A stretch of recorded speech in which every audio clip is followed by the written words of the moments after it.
like your help.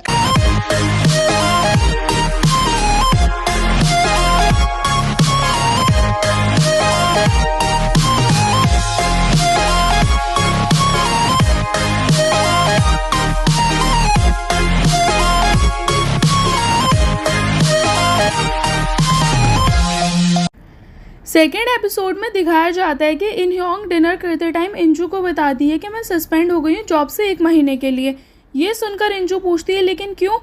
तो इन Hyeong बताती है क्योंकि मैंने वर्किंग आवर्स में ड्रिंक की और मुझे लगता है मैं अल्कोहलिक बन गई हूँ। ये सुनकर इंजू हैरान हो जाती है और पूछती है कि ये क्या बोल रही हो तुम और मुझे कैसे नहीं पता इस बारे में? तो इन ह्योंग बताती है क्योंकि मैं नहीं चाहती थी कि तुम्हें इस बारे में पता चले, क्योंकि तुम और मैं दोनों अच्छे से जानते हैं कि हमारे डैड भी अल्कोहलिक थे और इसी वजह से आज हमारी ये हालत है। और पूछती है क्या मैं भी डैड जैसी बन गई हूँ? तो इंजू बताती है नहीं, वो बहुत कमज़ोर दिल के थे और तुम्हारा दिल बहुत स्ट्रांग है। और तुम्हें क्या लगता है अगर तुम अल्कोहलिक बन गई हो तो मैं तुम्हें ऐसे ही तुम्हारी ज़िंदगी बर्बाद करने दूंगी? और कहती है अगर तुम्हें किसी चीज़ की भी ज़रूरत हो मुझे बताना, क्योंकि मैं कुछ भी कर सकती हूँ तुम्हारी हेल्प करने के लिए। वहीं दूसरी तरफ इनहाई भी अपनी फ्रेंड पार्क ह्यूरिन का पोर्ट्रेट बना रही होती है और बनाते टाइम उसकी बहुत तारीफ़ करती है कि तुम कितनी सुंदर हो और तुम कितनी अच्छी फैमिली से बिलोंग करती हो। ये सुनकर पार्क ह्यूरिन उससे उसकी फैमिली के बारे में पूछती है, मगर इनहाई अपनी फैमिली के बारे में सुनकर चुप हो जाती है। और घर में बैठी इंजू भी बाथरूम में वो पैसे ले जाकर गिनती है जो कि 2 मिलियन वॉन होते हैं और उन्हें बॉक्सेस में पैक कर देती है और खुद से बात करते हुए कहती है कि तुमने मुझसे पूछा था ना कि मैं इतने सारे पैसों का क्या करूँगी, लेकिन अब जब सच में मेरे पास इतने पैसे हैं तो मुझे खुद नहीं पता। फिर उन्हीं में से थोड़े से पैसे निकालकर स्टोर जाकर आइसक्रीम खरीदती है बहुत सारी और सोचती है कि अगर मेरे पास इतने सारे पैसे होते तो मैं खुद को कभी भी नहीं मारती और ना ही अपनी जान लेती। और क्या इस बात का यही मतलब है कि उसने सच में अपनी जान नहीं ली? वहीं दूसरी तरफ इन ह्योंग भी अपनी आंटी से मिलने जाती है तो उसकी आंटी उसके सस्पेंशन के बारे में पूछती है। तो इन ह्योंग बताती है कि मैं रिपोर्टिंग करते टाइम नर्वस हो जाती थी, सीधा कैमरे की तरफ फोकस या डायरेक्ट क्वेश्चनिंग नहीं कर पाती थी, इसलिए मैंने ड्रिंक करना स्टार्ट किया और जब भी मैं ड्रिंक करती थी तो मैं स्टेबल हो जाती थी। ये सुनकर उसकी आंटी कहती है तो अब ये जॉब छोड़ दो। इन ह्योंग भी उन्हें जवाब देती है और कहती है कि आपको पता है वैसे भी मैं ये जॉब करना नहीं चाहती थी और अब्रॉड जाकर पढ़ना चाहती थी, लेकिन उस टाइम आपने मुझे पैसे उधार देने के लिए मना कर दिया था। आंटी कहती है मैंने तुम्हें तुम्हारे पैसे देने के लिए मना किया था, अपने नहीं, और आज भी वो पैसे तुम्हारे ही बैंक अकाउंट में तुम्हारे नाम से हैं। इन ह्योंग कहती है कि वो पैसे मेरे नहीं, आपने ही पहले 5 मिलियन वॉन मेरे अकाउंट में डाले थे और उस टाइम आपने एक 12 साल की छोटी बच्ची को ट्रेड स्टॉक मार्केटिंग सिखाई थी।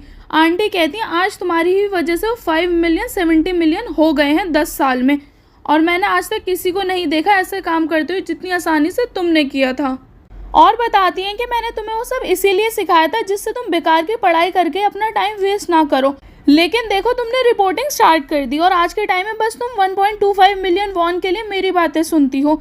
इन ह्योंग कहती है मैंने तो पैसों के लिए आपके साथ ब्रेकफास्ट किया, लेकिन आपको क्या ज़रूरत थी? क्या आपको डर है कि आप अकेली रह जाओगी लास्ट तक? फिर आंटी उससे कहती हैं कि मैं जानती हूँ तुम मुझसे गुस्सा हो और मैं भी हूँ, मैंने तुम्हें ऑफ़र दिया था कि तुम अपनी ग्रेजुएशन कंप्लीट करने के बाद मेरे साथ काम करना, लेकिन तुमने मेरी बात पर ध्यान तक नहीं दिया। और वैसे भी तुम्हें क्या लगता है कि मैंने तुम्हारे ऊपर बिना किसी बात के इन्वेस्ट किया है? और दोबारा से इन ह्योंग को मनाने की कोशिश करती हैं और उससे कहती हैं कि तुम वैसे भी इस टाइम सस्पेंडेड हो तो मेरे ऑफिस में आ जाओ, मैं तुम्हें दिखाती हूँ कि कोरिया में अमीर कैसे बना जाता है। मगर इन ह्योंग उनकी इस बात पर भी कोई रिस्पॉन्स नहीं देती। वहीं दूसरी तरफ इंजू भी डायरेक्टर शिन से मिलने जाती है तो चाओ दुएल उसे बताता है कि हम 2 चीज़ें ढूंढ रहे हैं, एक तो पैसे और दूसरा लेजर, और ये सब करने के लिए हमारे पास बहुत अच्छी टीम भी है, लेकिन वो लोग हुआ यंग के बारे में कुछ नहीं जानते, वो बस एक तुम ही हो जो उसके बारे में कुछ जानती हो। तो इंजू भी उनसे कहती है कि मैं आपकी हेल्प करने के लिए तैयार हूँ हुआ यंग के केस में, लेकिन इसके बदले में मेरी कुछ शर्तें हैं। पहला तो ये कि मैं इस ऑफिस में काम नहीं करना चाहती, मैं द इंटरनेशनल ऑर्किड सोसाइटी में काम करना चाहती हूँ और आपने बताया था ना कि हमारे CEO ही वहाँ के चेयरमैन हैं। चोई दुइल कहता है ठीक है। ये सुनकर इंजू कहती है और दूसरी बात, हुआ यंग की अब डेथ हो चुकी है, इसलिए मैं नहीं चाहती कि कोई भी उसे भला बुरा बोले और पैसों की वजह से ही डायरेक्टर शिन को उसकी सारी शर्तें माननी पड़ती हैं। और फिर इंजू से कहते हैं कि तुम में और हुआ यंग में कुछ सिमिलैरिटीज़ हैं और खड़े होकर उससे पूछते हैं कि तुमने हील्स कहाँ से ली। ऐसी लोकल हील्स बेकार होती हैं जो जल्दी से टूट जाती हैं और इससे तुम्हारा बैलेंस भी ख़राब हो जाता है और इससे तुम गिर सकती हो। वहीं इन योंग एक लड़के से कॉल पर बात करती है जिसके अंकल ने 4 साल पहले सुसाइड किया था और ये वही केस है जिससे पार्क जे-सन रिलेटेड होता है। तो इसीलिए वो उस लड़के को कॉल कर कर मिलने के लिए बुलाती है क्योंकि उसने 4 साल पहले उसे इस केस से रिलेटेड कोई लीड देनी चाहिए थी, मगर इन योंग ने उस टाइम उसकी बात नहीं सुनी थी और इस टाइम वो लड़का भी उसकी बात नहीं सुनता और कॉल कट कर देता उसकी पूरी बात सुने बिना ही। और वापस जाते टाइम जोंगू इन योंग को वहाँ से जाता हुआ देख लेता है। जोंगू उसकी आंटी के पड़ोसी होने के साथ साथ उसका स्कूलमेट भी होता है। फिर जोंगू इन योंग को अपने घर बुला लेता है और अपने ग्रैंडफादर से मिलवाता है और वो तीनों एक साथ लंच करते हैं और अपने स्कूल टाइम की मेमोरीज डिस्कस करते हैं। लेकिन उसी टाइम उस सुसाइड केस वाले लड़के की कॉल आती है इन योंग के पास और दिखाया जाता है कि वो उसे फ़ोन बूथ से कॉल करता है और उसे मिलने के लिए जगह और टाइम बता देता है। और वहीं दूसरी तरफ इंजू भी इन्वेस्टिगेशन के लिए चोई दुइल के साथ हुआयंग के घर जाती है। तो चोई दुइल उसे बताता है कि मैंने हुआयंग के फादर से यहाँ किसी भी चीज़ को टच करने के लिए मना कर दिया था और हो सकता है मरने से पहले हुआयंग ने अपने लैपटॉप से कुछ डिलीट भी कर दिया हो। फिर इंजू वहाँ कुछ सबूत ढूंढने लगती है जिससे उसे पता चल सके कि वो पैसे कहाँ हैं। तो उसको हुआयंग की बातें याद आने लगती हैं कि कैसे वो उसे समझाती थी और ये याद करके वो वहीं रखे हुआयंग के सब ब्रांडेड सामान के प्राइस टैग देकर उनका अमाउंट कैलकुलेट करती है कि तभी उसके हाथ में एक ब्रांडेड बैग आ जाता है जिसका प्राइस टैग देखकर वो हैरान हो जाती है और हुआयंग की बातें याद करने लगती है कि कैसे उसने उसको बताया था कि ऐसे बैग ऑफिस नहीं लाने चाहिए क्योंकि एक बुक कीपर को सिंपल और सोबर दिखना चाहिए और उसको पैसों को भी एक नंबर की तरह ही देखना चाहिए। अगर वो ऐसे बैग ऑफिस लेकर आएगी तो लोगों को देखकर यही लगेगा कि वो गरीब और उसका सारा ध्यान पैसों पर ही है। तो एक कंपनी कैसे ऐसे इंसान पर अपने पैसों को लेकर भरोसा करेगी। और सब कुछ कैलकुलेट करने के बाद इंजू का ध्यान वहीं रखे हुआयंग के फ़ोन पर जाता है जिसे देखने के बाद उसे पता चलता है कि हुआयंग एक डबल लाइफ जी रही थी। एक तरफ तो बिल्कुल शान, गरीब और नॉर्मल दिखने वाली लड़की थी और वहीं दूसरी तरफ वो हाई क्लास मेंटेन कर रही थी। वो बढ़िया बढ़िया महंगे रेस्टोरेंट्स में जाती थी और अब्रॉड भी जाया करती थी घूमने। फिर उसको हुआयंग के एक फेक अकाउंट के बारे में पता चलता है जो दूसरे नाम से होता है जिसमें वो वही सब पिक्चर्स अपलोड करती थी जिसको देखकर यही लगता है कि वो कितनी अमीर थी और सिंगापुर में रहने वाली थी। कि तभी डायरेक्टर शिन वहाँ पर आ जाते हैं और उससे सवाल करते हैं कि बताओ सारे पैसे कहाँ हैं। ये सुनकर इंजू बताती है कि इस अकाउंट में थोड़े से ही पैसे हैं। डायरेक्टर शिन कहते हैं कि मैं थोड़े से पैसों का नहीं पूछ रहा, मुझे बताओ कि पूरा अमाउंट कहाँ है, 70 बिलियन वॉन। ये सुनकर इंजू बताती है कि हुआयंग महीने में 2-3 बार सिंगापुर जाती थी और मुझे लगता है कि उसके पास एक दूसरा फ़ोन भी था, तो हो सकता है क्या पता वो काफ़ी टाइम से वहीं रहती हो। ये सुनने के बाद डायरेक्टर शिन भी इंजू से कहते हैं कि मुझे उसके दूसरे अकाउंट का लिंक भेज दो क्योंकि अगर मुझे पता चल गया ना कि वो सिंगापुर में कहाँ रहती थी तो मुझे उसका दूसरा फ़ोन और बाकी सब चीज़ें ढूंढने में आसानी हो जाएगी। और ये बोलकर इंजू के क्लोज आने लगते हैं और उससे कहते हैं कि मुझे शुरू से ही तुम्हारे सस्ते कपड़े अच्छे लगते थे और तुम्हारे पैर कितने अच्छे हैं, इसीलिए मैं तुम्हारे लिए कुछ अच्छा भेजूंगा पहनने के लिए। लेकिन तभी अचानक से उनका ध्यान वहाँ रखे ब्लू ऑर्किड पर जाता है जिसे देखकर वो डर जाते हैं और इंजू से पूछते हैं कि ये यहाँ कहाँ से आया। इंजू बताती है कि यहाँ तो ये पहले से ही रखा हुआ था और ये सुनकर डायरेक्टर शिन वहाँ से भाग जाते हैं। और वहीं दूसरी तरफ इन योंग भी जंग वू के साथ उस आदमी से मिलने आती है लेकिन काफ़ी देर तक इंतज़ार करने के बाद भी वो आदमी नहीं आता।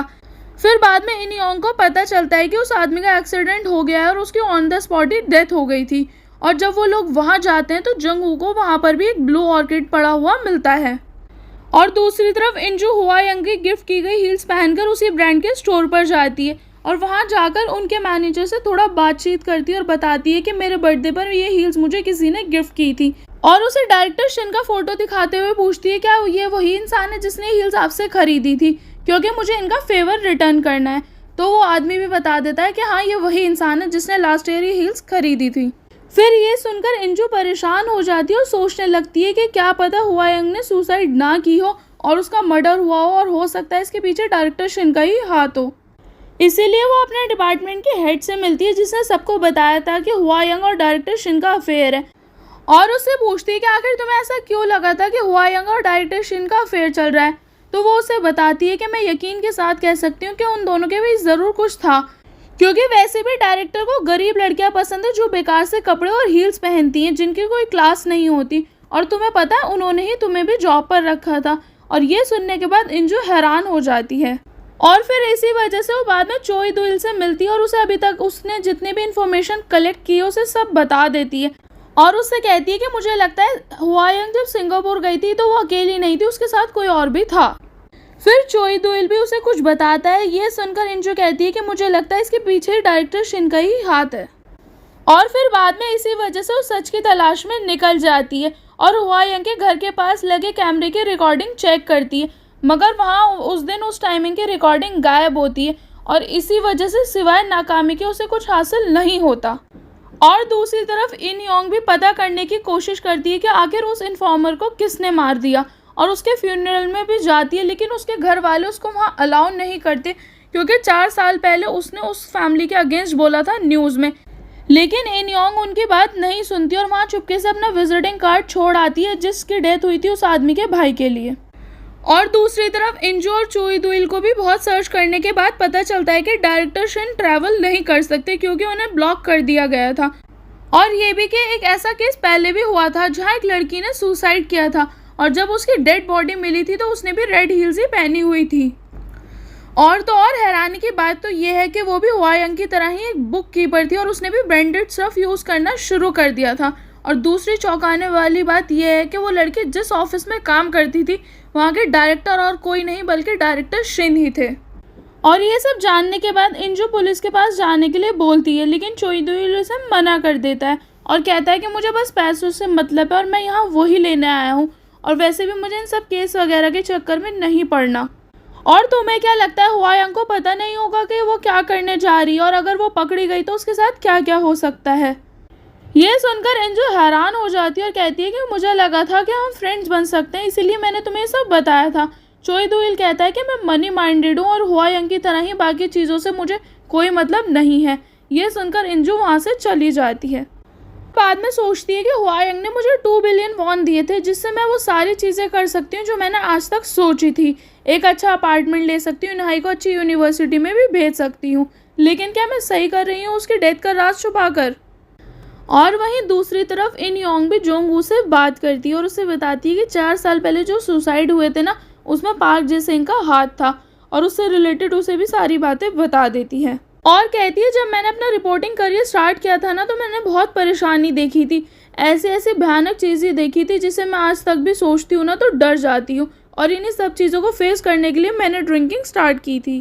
फिर बाद में जब इन योंग घर आती है वो इंजू को परेशान बैठा हुआ देखती है और उससे पूछती है कि क्या हुआ, तो इंजू से हुआयंग के केस के बारे में बता देती है और कहती है कि ऑफिस में कोई भी नहीं है जो उसके केस में कोऑपरेट करने के लिए तैयार हो, और ये बोलकर रोने लगती है कि तभी अचानक से उनकी डोरबेल बजती है। तो इंजू वहां जाकर देखती है कि एक पार्सल आया हुआ है और जब वो उसे ओपन करती है तो उसमें देखती है एक रेड हिल्स का पेड़ होता है जिससे देखकर वो डर जाती है क्योंकि हुआयंग और वो दूसरी लड़की जिसकी डेथ हुई थी उन दोनों ने ही डेथ के टाइम पर वैसे ही रेड हिल्स पहनी हुई थी। और वहीं दूसरी तरफ पार्क ह्यूजेन भी फर्स्ट प्राइज जीत जाती है कंपटीशन में क्योंकि उसने अपना पोर्ट्रेट बनाया था और वो भी लाइव। और ये न्यूज़ देखकर इन योंग देखकर हैरान हो जाती है और सोचती है कि ये तो इनहाई ने बनाया था, तो ये इसके पास कैसे आया।